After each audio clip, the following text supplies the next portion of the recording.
पिंजरा पिंजरा रे। आणि आता खुरापता काढून तिने स्वतःला गरोदर केलं असेल तर?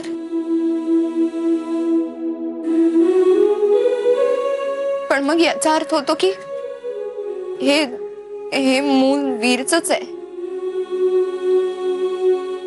पण मग आता देवा करायचं काय? त्या बिचाऱ्या बाळाचा काहीच दोष नाहीये. त्याच्या जन्मापासूनच त्याला संकट का?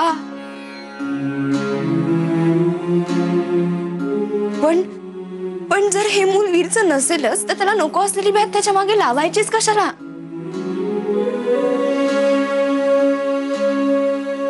खरं काय खोटं काय हे फक्त तुलाच माहिती आणि तूच सांग. शालिनी काकू म्हणतात तसंच आहे. बास, मला नाही पेलवत हे सगळं.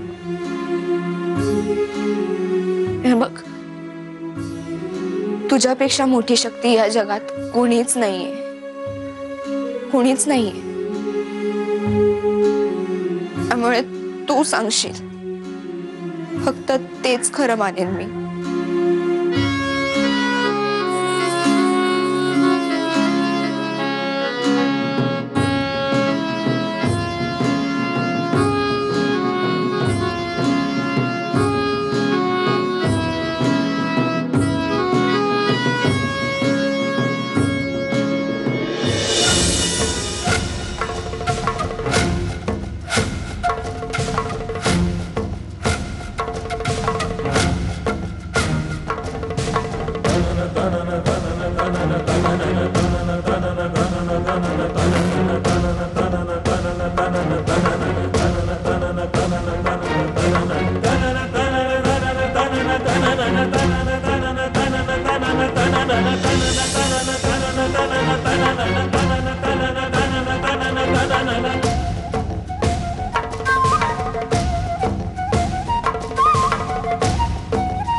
देवा, छापा पडला तर हे मूल वीरचंच आहे, अजाणतेपणी झालेलं. आणि काटा पडला तर यात वीरचा काहीच संबंध नाहीये. हे मूल दुसऱ्याच कोणाचं तरी आहे आणि वीरला या जाळ्यात ओढण्याचं हे कारस्थान केलं जात आहे. आता तू जे सांगशील तेच खरं.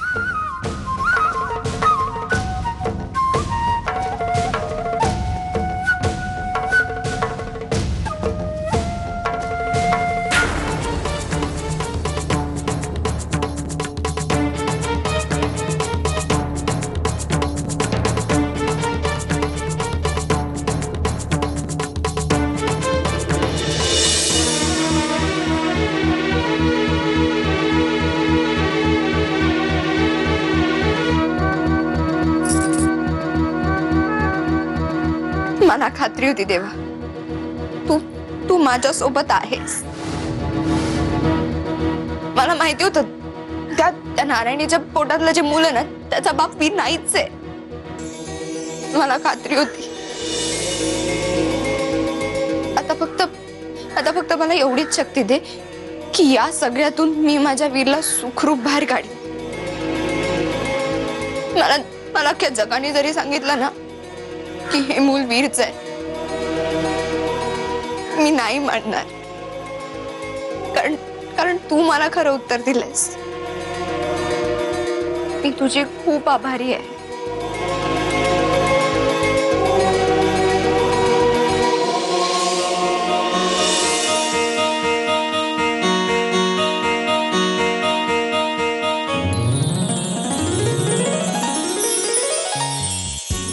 हे बघ यार वीर, तू बोलतं व्हावं म्हणून मी हे सगळं केलं. पण या सगळ्यामुळे तूच जर शांत होणार असशील तर आपण ही चर्चा इथेच थांबवू. I am extremely sorry. Kabir, काय बोलू मी? अरे बोलती बंद झाली माझी. निरुत्तर झालोय मी.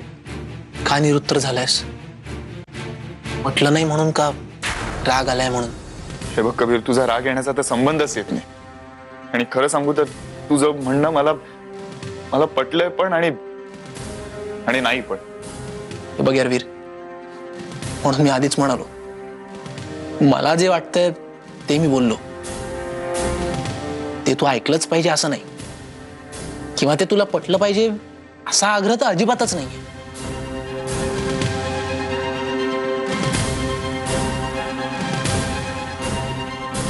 कबीर, मी तुला आता स्पष्टच सांगतो, आनंदीला दुःख होईल अशी कुठलीही गोष्ट मला करायची नाही. मग तू म्हणतोयस तसं जर नारायणीच्या पोटातल्या बाळाचा मीच बाप हे सिद्ध झालं ना, तरी मला त्याच्याशी काही घेणं देणं नाही. कारण ते सगळं माझ्या मर्जी विरुद्ध झालंय आणि त्या बाळाची जबाबदारी मी घेण्याचा काही संबंधच येत. हे तुझं फायनल डिसिजन आहे? अर्थातच. कारण आनंदीला दुःख होईल असं मी काहीही करणार नाही, माझी तशी इच्छाच नाही. आणि मग तू जसं म्हणालास ना, तसं मी चांगला माणूस आहे का चांगला माणूस असल्याचं नाटक करतोय याच्याशी मला काही घेणं देणं नाही. म्हणजे एकंदरीत नारायणी संदर्भातली कुठलीही जबाबदारी तू स्वीकारणार नाहीयेस? का घेऊ मी जबाबदारी? हे बघ कबीर, मी काय कोणी एनजीओ नाहीये कुठल्या तरी बाईच्या पोटात वाढणाऱ्या अनवरस मुलाची उगाच जबाबदारी घ्यायला. जे माझं नाहीये ते माझं नाहीये, मग का घेऊ मी जबाबदारी? वीर, समजा हे मूल तुझंच आहे असं जर सिद्ध झालं तर? अजिबात नाही. म्हणजे ज्या गोष्टीचा तू इतका आग्रह धरला होतास, जिच्यावर तू इतका विसंबून होतास, ती डीएनए टेस्ट, ती म्हणजे तुझ्यासाठी सापळाच आहे. म्हणजे तुझं म्हणणं असं आहे की मी ती डीएनए टेस्ट करूच नको? ऑफकोर्स. कारण नारायणीनं माझ्या समोर तिच्या पोटावर हात ठेवून बाळाची शपथ घेतली आहे. आणि बापाचं नाव काय असं विचारल्यावर तिनं तुझं नाव घेतलंय. आता बोल, काय करणार आहेस तू? म्हणजे याचा अर्थ की, म्हणजे याचा अर्थ असा की जर डीएनए टेस्ट मध्ये सिद्ध झालं की ते मूल तुझं आहे, तर त्यानंतर त्या मुलाला सांभाळत सांभाळत नारायणी बरोबर अख्खं आयुष्य काढायचं. मग आनंदी, तिच्या बरोबरचा संसार, तुम्ही एकत्र पाहिलेली स्वप्न, सगळं विसरून जायचं.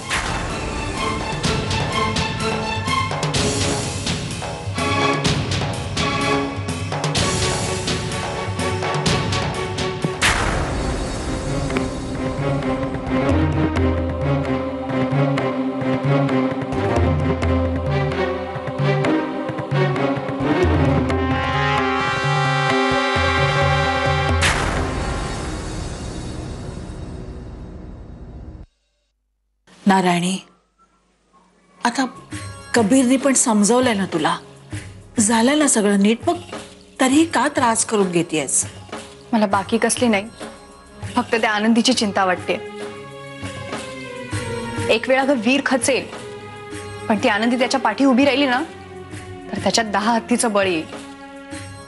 तू का काळजी करतेयस?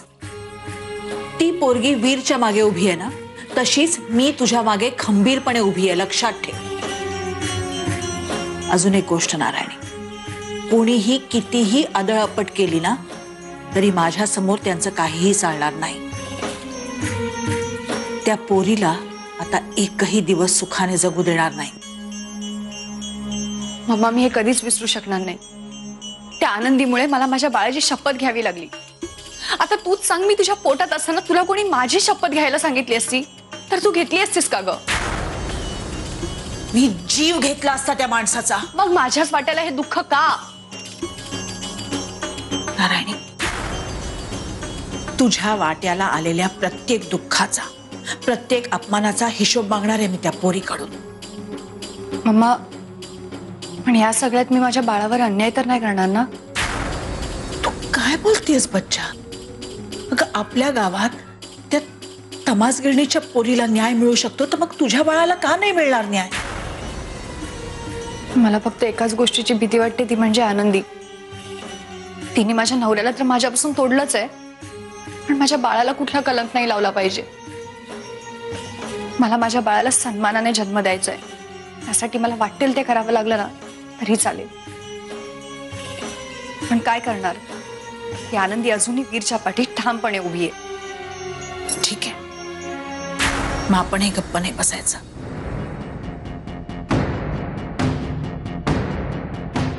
मग कोणाला फोन करतेस? ललिताला.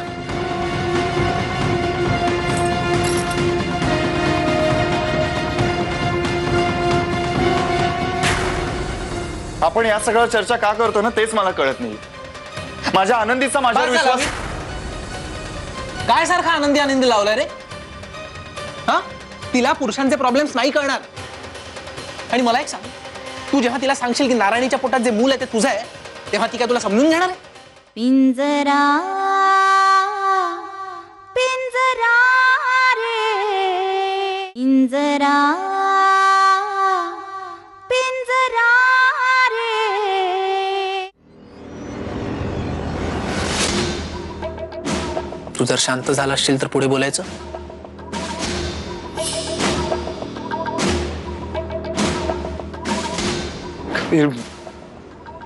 मी कधीच एवढं संतापत नाही रे, पण मला नाही माहिती मला काय झालंय. पण मला माहितीये तुला काय झालंय. तुला मनातून असं कुठेतरी वाटतंय की तुझ्या हातून खूप मोठी चूक घडली आहे. त्यामुळे तू जो काही निर्णय घेशील ना, नीट विचार करून घे रे बाबा. कबीर, तू असं म्हणालास ना की नारायणी तिच्या पोटातल्या बाळाची खोटी शपथ का घेईल म्हणून, तर मी तुला एवढंच सांगेन की नारायणी काहीही करण्यात माहीर आहे. मला त्रास देण्यासाठी ती कुठल्याही थराला जाऊ शकते. वीर, मला एक सांग, जर तू काहीही केलं नाहीयेस, अरे तर मग एवढी काळजी का करतोयस? हे बघ कबीर, तुला जर असं वाटत असेल ना की मी घाबरून काळजी वगैरे करतो, तर तसं अजिबात नाही. मला काळजी आहे ना ती फक्त माझ्या आनंदी. या सगळ्यामुळे माझ्यात आणि आनंदीमध्ये दुरावा येता कामा नये. अरे लग्नानंतर 10 मिनिटं सुद्धा आम्ही एकत्र बसून आमच्या पुढच्या आयुष्याची स्वप्न पाहिली नाहीयेत. रोज रोज चर्चा त्या नारायणीची. वीर, मला एकच गोष्ट सांग, जर नारायणीचा हेतू तुला फक्त अडकवण्याचा होता, तर मग ती अबॉर्शन करण्यासाठी तयार का झाली?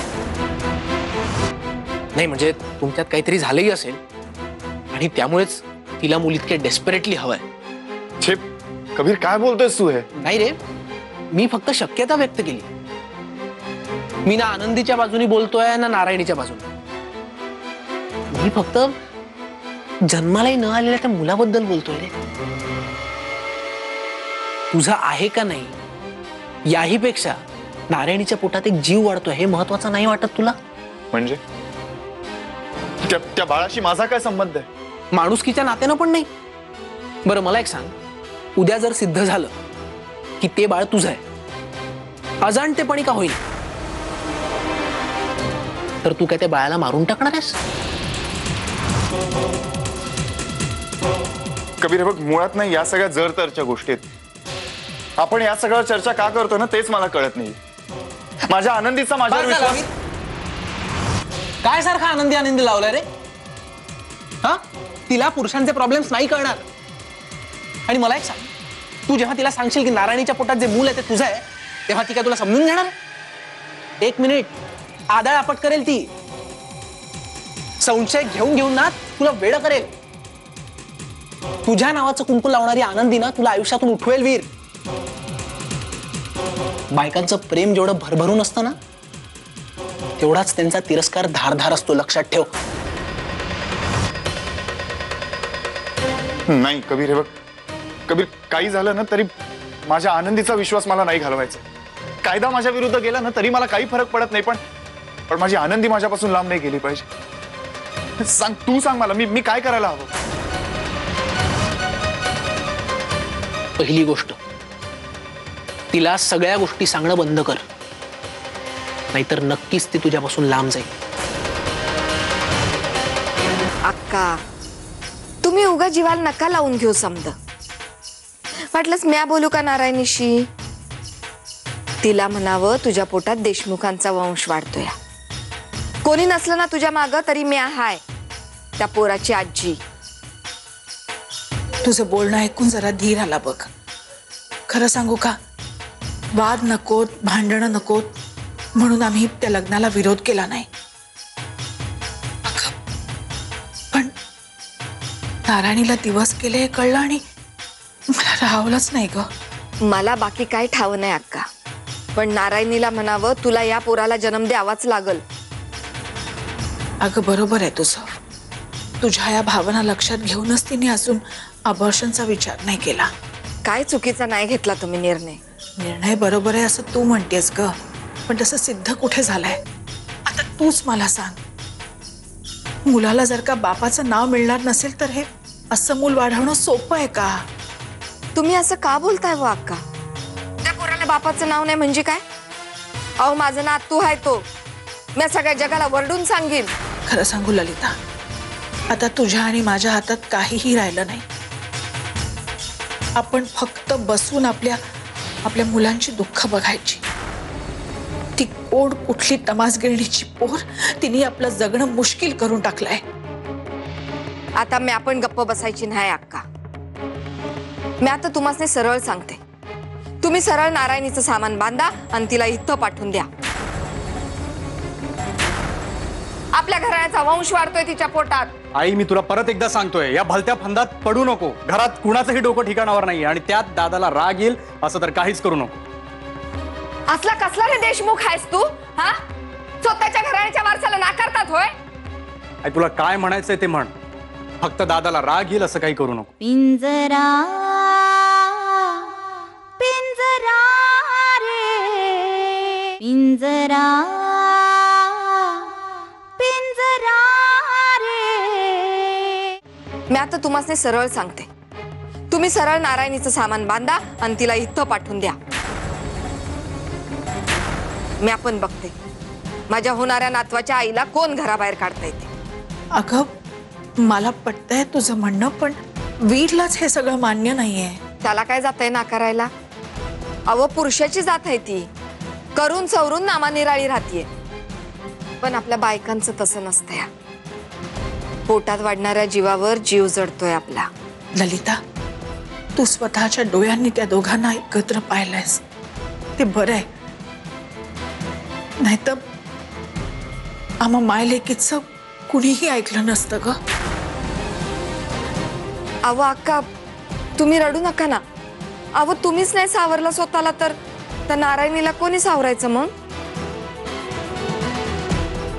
तिची काळजी घ्या, जपा तिच्या जीवाला. हो, आणि पोर पाडण्याचा विचार सुधिक मनात आणू नका तिच्या. मी बोलते तिच्याशी. ललिता, तुझ्याशी बोलून खूप बरं वाटलं. जीवाला बघ. हे तर काहीच नाही अक्का, तुम्ही माझं ऐका. नारायणीला सामान म्हणून इथंच द्या पाठवून. अव सून आहे ती माझी. ललिता, ललिता,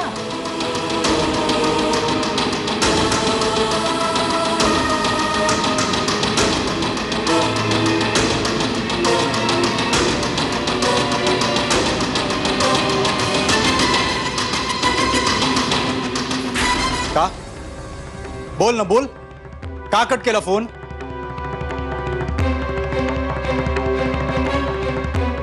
तुझी जीवाभावाची मैत्रीण आहे ना ती, बोल ना. उगा आगावपणा करू नकोस गजा. आपल्या घराण्याचा वंश वाढतोय तिच्या पोटात. आई मी तुला परत एकदा सांगतोय, या भलत्या फंदात पडू नको. घरात कुणाचंही डोकं ठिकाणावर नाही आणि त्यात दादाला राग येईल असं तर काहीच करू नको. असला कसला रे देशमुख आहेस तू? हा, स्वतःच्या घराण्याच्या वारसाला नाकारतात होय? आई तुला काय म्हणायचंय ते म्हण, फक्त दादाला राग येईल असं काही करू नको.